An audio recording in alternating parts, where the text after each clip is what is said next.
Selamat datang pada video ini. Di video ini kita akan membongkar cara kerja neural network lewat contoh sederhana yang disebut sebagai the streetlight problem.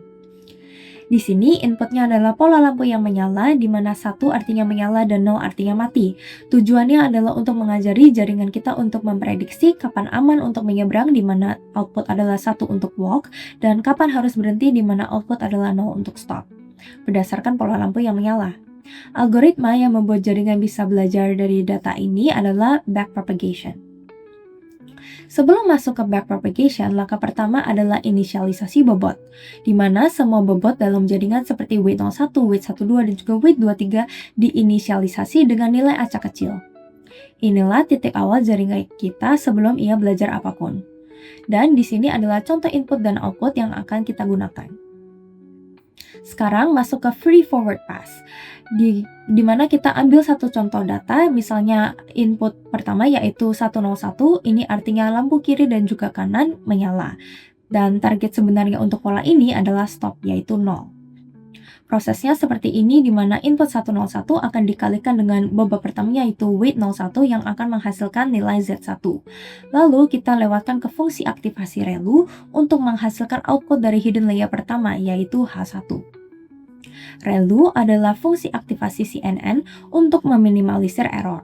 Contohnya adalah kita harus memilih nilai tertinggi di antara 0 dan juga hasil Z1 kita tadi untuk dipakai sebagai isi dari hidden layer 1 atau H1 kita.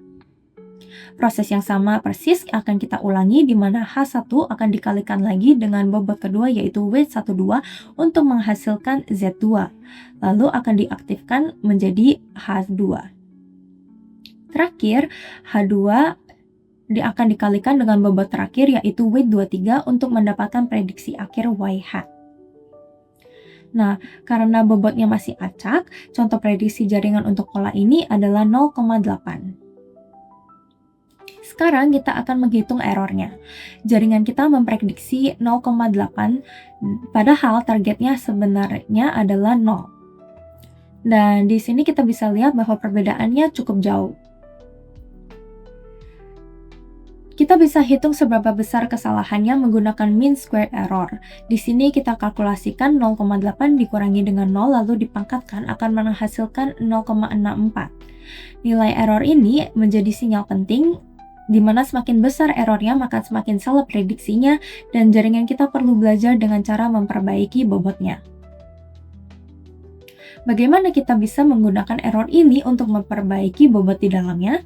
Tentu melalui backpropagation. Nah, setelah kita melakukan feed forward tadi, sekarang kita akan melakukan backpropagation. Tujuannya adalah untuk menghitung gradien, yaitu turunan dari loss terhadap setiap bobot di jaringan tersebut. Nah, gradien ini itu memberitahu arah dan besaran perubahan yang perlu dilakukan pada setiap bobot untuk mengurangi loss dari setiap iterasinya.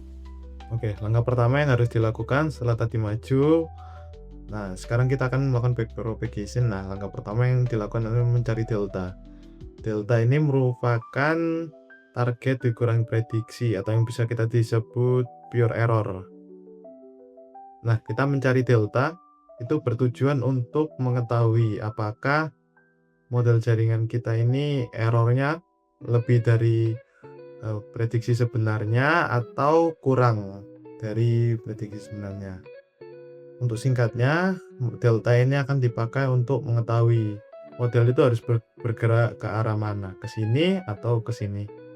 Nah, jika di kasus yang saat ini prediksi yang dihasilkan yaitu 0,8, padahal untuk output yang diharapkan adalah 0, maka kita bisa menuliskan delta itu sama dengan 0 yaitu target dikurangi 0,8 yaitu prediksi ya. Yaitu minus 0,8. Nah, setiap bobot di sini, dan di sini akan dievaluasi menggunakan delta output. Nah, weight di sini itu berperan sebagai pembagi error terhadap node ini. Atau dengan kata lain, node yang memiliki weight yang lebih besar pasti memiliki error yang lebih besar. Nah, setelah kita mendapatkan delta dari output layer, nah, langkah selanjutnya kita harus mendapatkan delta dari hidden layer kedua ini. Rumusnya adalah sebagai berikut, yaitu delta di hidden layer kedua itu sama dengan delta output yang telah tadi kita dapatkan dikali dengan weight lama, weight yang di sini. Nah, delta ini menandakan apa? Ini menandakan yang bobotnya lebih besar maka akan mendapatkan koreksi yang lebih besar juga. Ini hal pertama. Kemudian ada hal kedua yang didapatkan dari delta di hidden layer kedua ini, yaitu bahwa ke arah mana sih model ini harus dikoreksi ya, atau ke kiri ataukah ke kanan. Jika positif maka itu terlalu besar, maka bobot harus diturunkan. Nah, jika terlalu kecil maka bobotnya harus dinaikkan. Selanjutnya setelah kita mendapatkan delta H2, kita perlu mengingat saat tadi maju apakah node ini atau ini itu diaktifasi menggunakan fungsi relu. Misalnya, jika tadi waktu maju ini diaktifasi fungsi relu maka jadi 0. Nah, maka delta H2 yang tadi kita dapatkan tidak berlaku, maka nilai deltanya akan menjadi 0. Langkah selanjutnya kita akan mencari delta di hidden layer pertama. Rumusnya sama, yaitu delta output yang tadi kita dapatkan ini, bukan delta ini, dikalikan dengan weight yang lama di masing-masing weight ini. Jangan lupa juga fungsi aktivasi relu harus diterapkan jika node yang tadi waktu kita maju itu diterapkan. Maka nanti kita akan mendapatkan 12 delta, yaitu sini.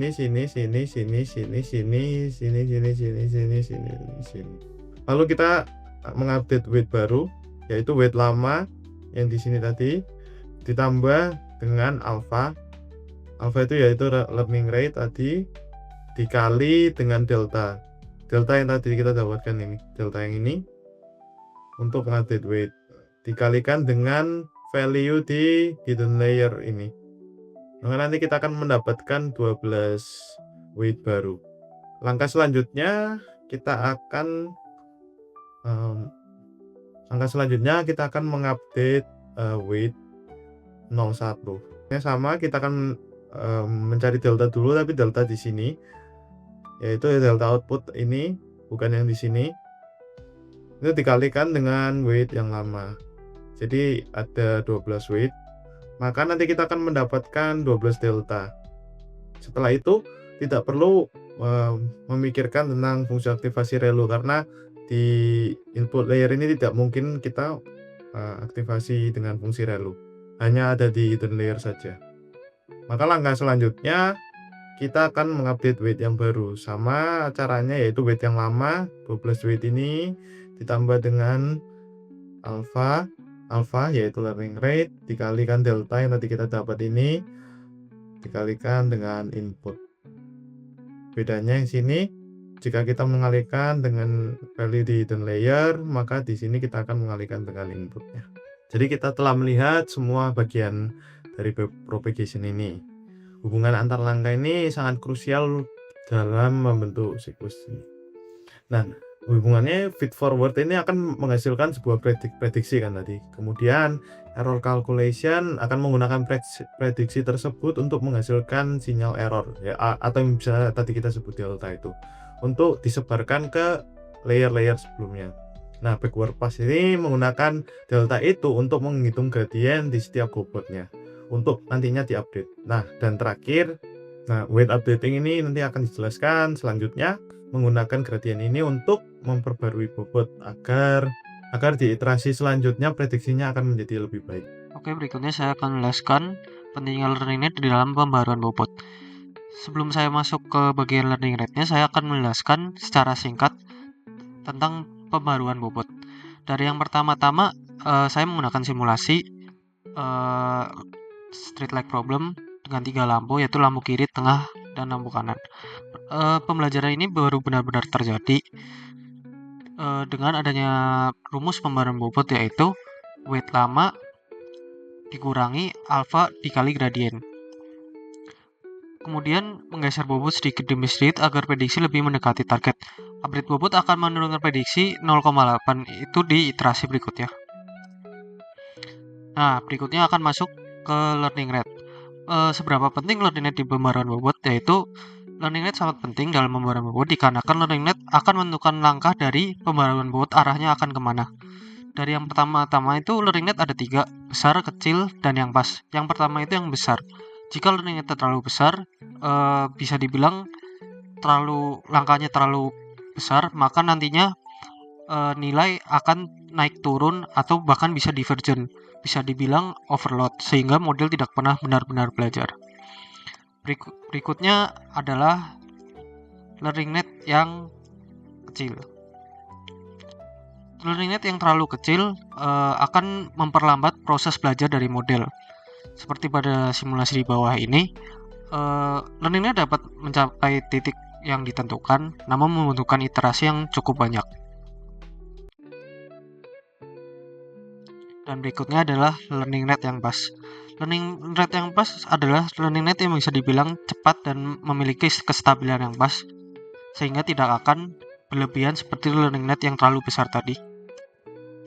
Nah, berikutnya saya akan menjelaskan pengulangan dari simulasi street leg problem yang tadi, yaitu kita dapat melakukan feed forward pass, kemudian melakukan penghitungan error, kemudian menghitung sinyal error atau delta secara mundur, dan menghitung gradien bobot. Berikutnya kita dapat mendapatkan hasil dari pembaruan bobot. Seiring epoch bertambah, error rata-rata akan turun dan jaringan makin pintar dalam mengenali pola. Nah, berikutnya kita akan masuk ke 3 gradien. Dari yang pertama ada batch gradient descent. Batch gradient descent ini bisa dibilang cara menghitungnya yaitu dengan menggunakan semua dataset untuk dihitung. Hasil kualitasnya bagus, namun dan dia stabil, namun dia lambat dikarenakan semakin banyak data, maka perhitungannya akan semakin lambat. Berikutnya ada stochastic gradient descent. Update yang dilakukan itu dengan cara menggunakan satu sampel data saja. Memang cepat, tapi tidak stabil dan nilai bisa naik turun. Dan yang 3 yang paling bagus yaitu mini batch gradient descent. Update dilakukan dengan pembagian sekelompok kecil data dibagi per kelompok kecil sehingga mampu menghasilkan keseimbangan dan kecepatan dalam pembaruan bobot.